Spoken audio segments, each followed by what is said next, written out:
जय हिंद दोस्तों, मेरे चैनल डिफेंस डिस्कशन में आप सभी का स्वागत है। अग्निवीर को लेकर मैं आपके सामने आया हूं बात करने के लिए। दरअसल एक और अग्निवीर जो है उसे गिरफ्तार किया गया है। मामला भोपाल का है दोस्तों, जहां पर पिस्टल की नोक के ऊपर अग्निवीर डकैती को अंजाम दे रहा था। वो अपने ब्रदर इन लॉ के साथ एक ज्वेलरी के शोरूम में घुसा, पिस्टल दिखाई, उससे 50 लाख की लूट की। 50 लाख। और उसके बाद सीसीटीवी में उसका वीडियो कैद हो गया। आपको मैं वो वीडियो भी दिखाऊंगा। और फिर पुलिस ने 500 से ज्यादा सीसीटीवी को खंगाला और फिर उसको और उसके ब्रदर इन लॉ को हिरासत में ले लिया गया है। पूछताछ जारी है। ये पठानकोट में अपनी सेवाएं दे रहा था, छुट्टी पर आया हुआ था और वहां पर उसने पिस्टल की नोक के ऊपर डकैती को अंजाम दिया। जो जानकारी निकलकर सामने आ रही है कि ब्रदर इन लॉ पर कर्जा था, तो प्लान बनाया गया कि कर्जा भी उतर जाएगा और जो पैसे बचेंगे उससे अग्निवीर चाहता था कि मैं ऐश प्रस्ती की जिंदगी जीऊंगा। तो क्या ये ट्रेलर है? मोहाली में ऐसा हो चुका है, राजस्थान में ऐसा हो चुका है और एक भोपाल से ऐसा मामला आया है। तो क्या ये ट्रेलर है 2 साल बाद जो मूवी आने वाली है, जहां पर 30,000 अग्निवीर रिटायर होकर आएंगे और फिर हर साल 30,000 अग्निवीर रिटायर होकर आएंगे। और अगर इन लोगों को संभाला नहीं गया, जिन्हें हथियार चलाने की ट्रेनिंग है, उन्हें अच्छी जॉब्स नहीं दी गई, अच्छी अपॉर्चुनिटीज नहीं दी गई, तो फिर क्या देश के सामने एक नया संकट खड़ा होने वाला है? और क्या इनके अंदर वाकई में नाम नमक निशान की कोई वैल्यू है अग्निवीर के अंदर? चलिए जाने माने डिफेंस एक्सपर्ट के पास चलेंगे, उनसे इन चीजों को समझ लेते हैं। उसमें खास जो मुख्य तौर पे जो दो आरोपी हैं, जो कि जिनके हाथ में पिस्टल थी और खास तौर पे ज्वेलरी शॉप में पहुंचे थे, उन लोगों के पहुंचने के समय उसमें एक खास चौंकाने वाली जो बात सामने आई थी कि उसमें जो मुख्य आरोपी जिसने इस लूट को अंजाम दिया, वो इसमें पठानकोट में अग्निवीर में वहां पर पोस्टेड है और वहां से छुट्टी के लिए 15 दिनों के लिए यहाँ पर आया हुआ था। साहब जय हिंद। Group captain UK Devnath sir, जय हिंद। बहुत बहुत शुक्रिया समय देने के लिए। Thank you sir. जय हिंद Rajesh. Thank you sir, thank you. बड़े अहम मसले पर मैंने आपसे बात करनी है। दरअसल अग्निवीर को लेकर मेरी और आपकी कई बार चर्चा हो चुकी है। कई पॉइंट दर पॉइंट आपने बताए हैं, मेरे व्यूअर्स को काफी पसंद आए हैं। युवा जो बच्चे हैं इस देश के, जो इस देश का फ्यूचर है, उन्होंने उन पॉइंट्स को काफी पसंद किया है। लेकिन एक और खबर आई जो बेहद चिंताजनक है सर। उसका वीडियो भी मैं अपने दर्शकों को साथ साथ में दिखा रहा हूं कि किस प्रकार से एक अग्निवीर भोपाल में अरेस्ट होता है। गन पॉइंट के ऊपर 50 लाख की वो डकैती करता है। ज्वेलरी के शोरूम में जाता है, गन पॉइंट पर अपने ब्रदर इन लॉ के साथ मिलकर वो 50 लाख की चोरी करता है, फिर अरेस्ट होता है। खबर आती है कि वो पठानकोट में सर्व कर रहा था, छुट्टी आया हुआ था, ब्रदर इन लॉ पर बहुत सारा लोन था, उसको चुकाना था। तो प्लान बनाया गया कि क्यों ना गन पिस्टल की नोक पर लूटपाट की जाए, और वो की। लेकिन अच्छी बात है कि उसे गिरफ्तार कर लिया गया, हिरासत में ले लिया गया। लेकिन तीसरा इंसिडेंट 1 महीने के अंदर, पहले मोहाली के अंदर इसी प्रकार से अग्निवीर जो है वो लूटपाट कर रहा था, उसे अरेस्ट किया गया। एक राजस्थान में एक अग्निवीर जिसने गैंगरेप किया, उसे हिरासत में लिया गया। अब ये तीसरा इंसिडेंट, क्या ये ट्रेलर है या टीजर है 2 साल बाद आने वाली मूवी जो आने वाली है अग्निवीरों की, क्या उसका ये टीजर है सर? सबसे कड़ा सवाल पूछ रहा हूं मैं आपसे आज।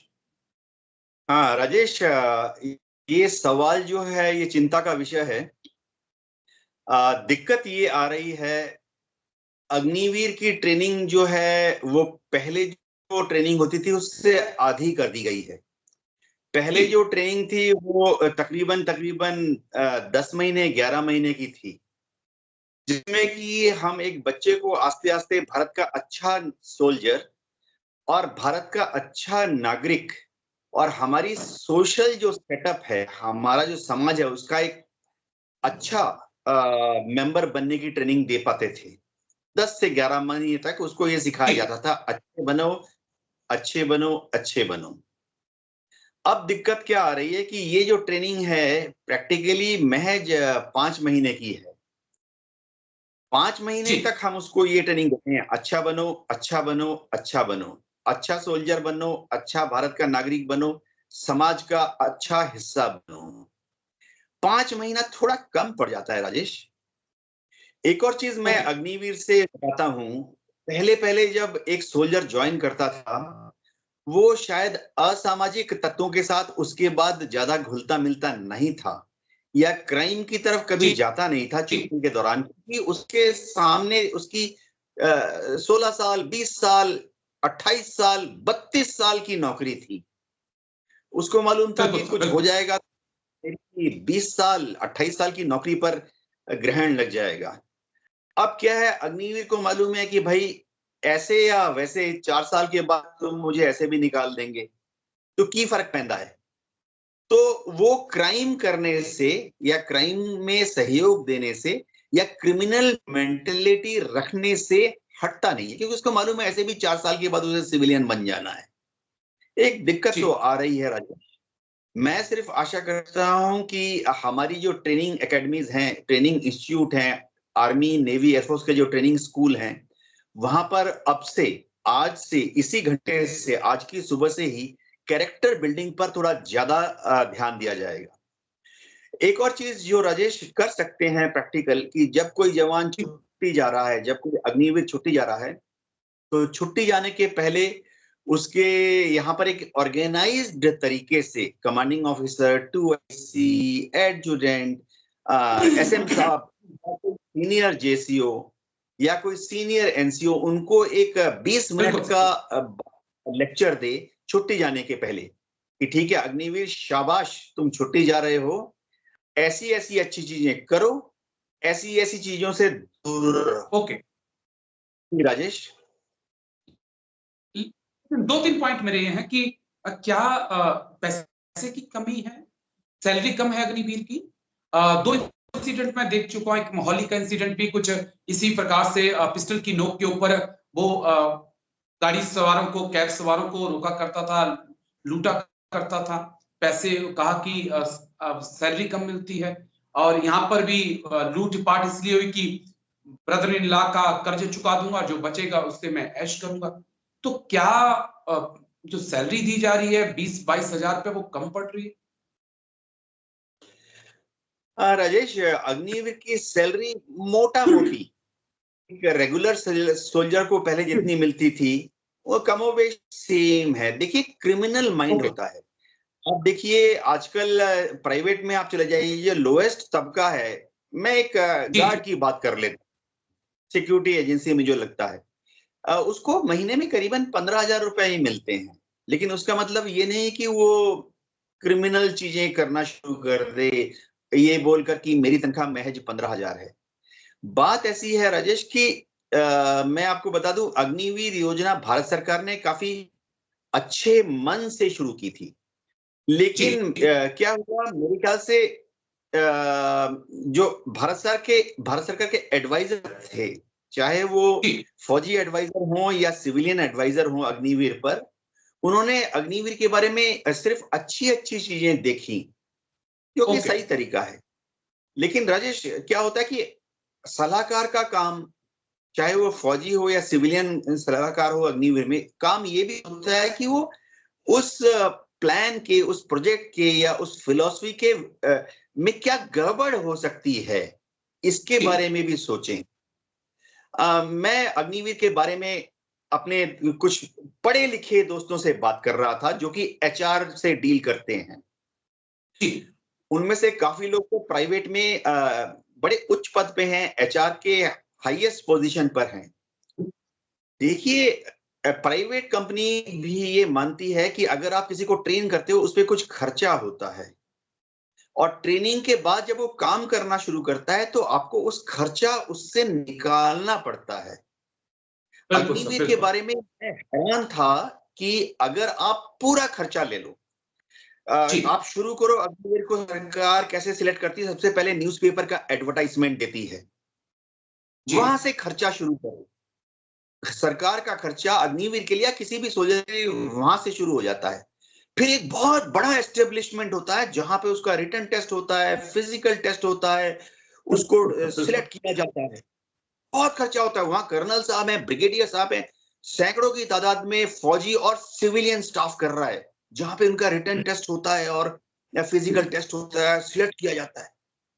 फिर राजेश इनको ट्रेनिंग के लिए भेजा जाता है, इनको वारंट दिया जाता है ट्रेनिंग में आने के लिए, ट्रेनिंग से वापस जाने के लिए। इनको ट्रेनिंग पे खर्चा करते हैं, इनको ट्रेनिंग के दौरान भी तनख्वाह मिलती है, इनको ट्रेनिंग के दौरान हथियार फायर करने पड़ते हैं, इनको ट्रेनिंग के दौरान जो एस्टेब्लिशमेंट है, जहां इनकी ट्रेनिंग इंस्टीट्यूट है, रेजिमेंटल सेंटर है, वहां जो जमीन, हजारों एकड़ जमीन इनकी ट्रेनिंग के लिए सरकार ने रखी है। वहां पर क्लासरूम है, लैब्स हैं, अगर टेक्निकल बंदा है उसको टेक्निकल चीज सिखाई जा रही है, almost up to diploma level. सबसे बड़ा खर्चा है वहां अफसरान है, सारे ट्रेनिंग में कर्नल साहब, 10 मेजर साहब हैं, 20 दूसरे अफसर हैं, 40 जेसीओ हैं, 100 उस्ताद हैं रेजिमेंटल सेंटर में इनको सिखाने के लिए।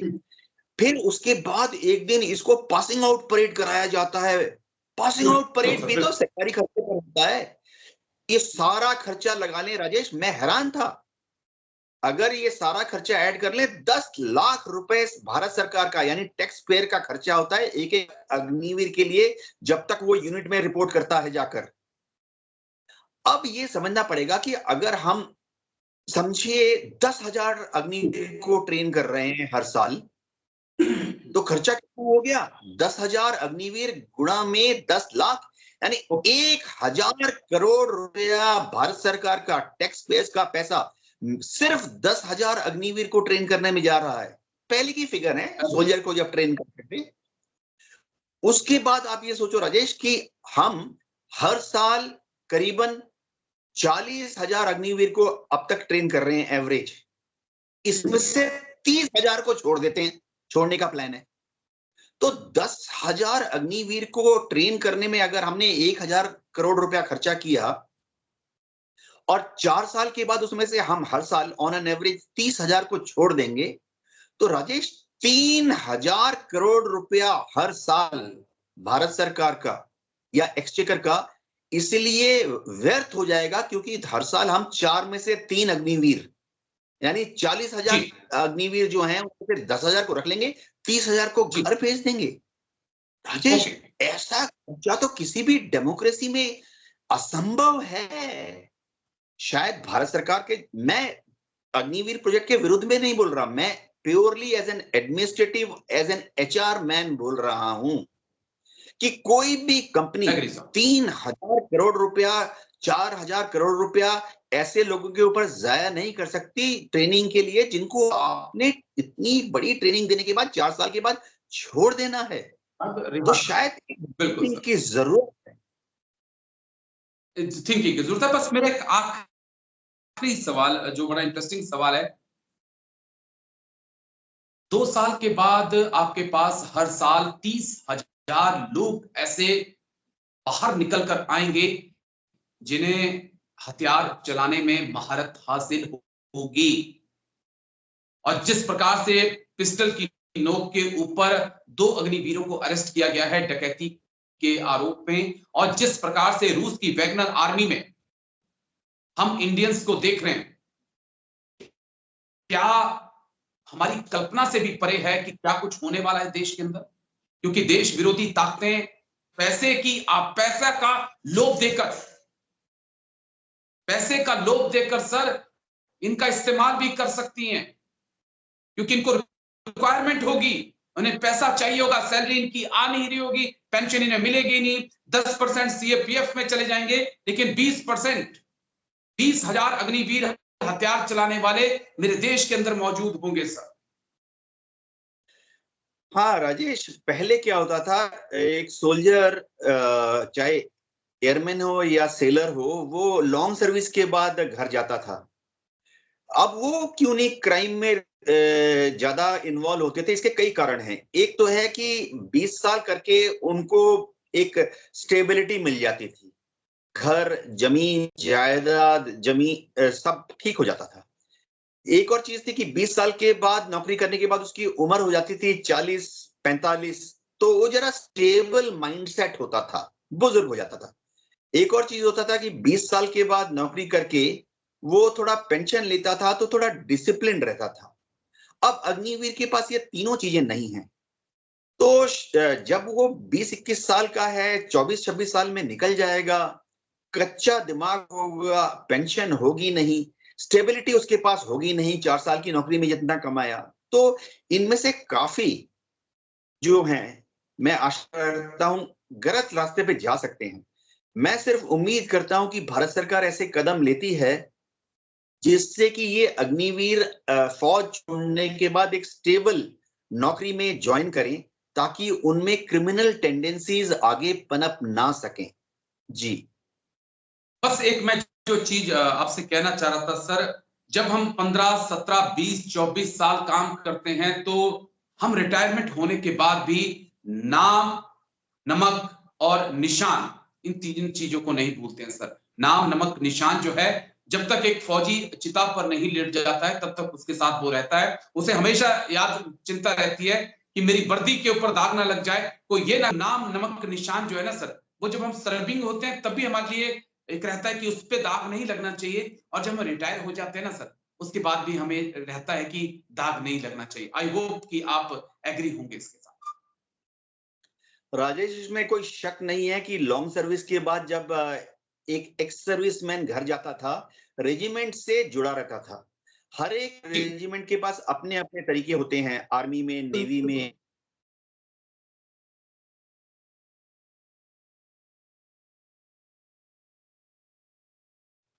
एक इज्जत और फक्र की बात होती है। अब जब अग्निवीर घर में जाएंगे तो उनके सामने एक्स सर्विसमैन होने का तो कोई तमगा नहीं होगा। दूसरी चीज, ऐसा कि उनको 15 अगस्त 26 जनवरी में बुलाकर कोई स्पेशल ऑनर सरकारी तौर पर या अर्ध सरकारी तौर पर दिया जाए, ऐसा भी नहीं होगा। सबसे बड़ी बात राजेश ये है कि जो अग्निवीर जब रिटायर होके घर में जाएंगे, उनके यूनिट से एकदम कट ऑफ हो जाएंगे, क्योंकि उनको ना मेडल पहनने का अधिकार होगा, उनको ना कभी कभी अपने पलटन में जाकर विजिट करने का अधिकार होगा। और तो और एक अग्निवीर जिस दिन रिटायर हो जाएगा, अगले दिन से वो अपने नाम के सामने, जैसे हम सब फौजियों के सामने हमें अधिकार है कि फौज से रिटायर होने के बाद हम लिख सकते हैं हवलदार उत्तम कुमार देवनाथ, सूबेदार उत्तम कुमार देवनाथ। हमारे को ये बाय लॉ ऑथराइज है कि हम रिटायरमेंट के बाद अपने रैंक अपने नाम के सामने लिख सकते हैं। जी। लेकिन अग्निवीर को अपने सामने लिखना पड़ेगा श्री, रिटायरमेंट के बाद। और ये एक बड़ा चिंता का सबब है। कुछ नेटवर्क में ऐसा नहीं है इश्यू आ रहा है। रिटायरमेंट के बाद। जी जी, शुक्रिया। आपका कुछ नेटवर्क में इश्यू आ रहा है। मेरे यहाँ पे भी बादल छाने लगे हैं, तो मुझे लगता है कि काले बादल हैं, और उम्मीद है काले बादलों के बाद एक उम्मीद की किरण जरूर सामने आएगी। वो मेरे लिए भी होगी, अग्निवीरों के लिए भी होगी। बहुत बहुत शुक्रिया सर, थैंक यू। जय हिंद, जय हिंद सर, थैंक यू समय देने के लिए। Thank you sir. जय हिंद राजेश।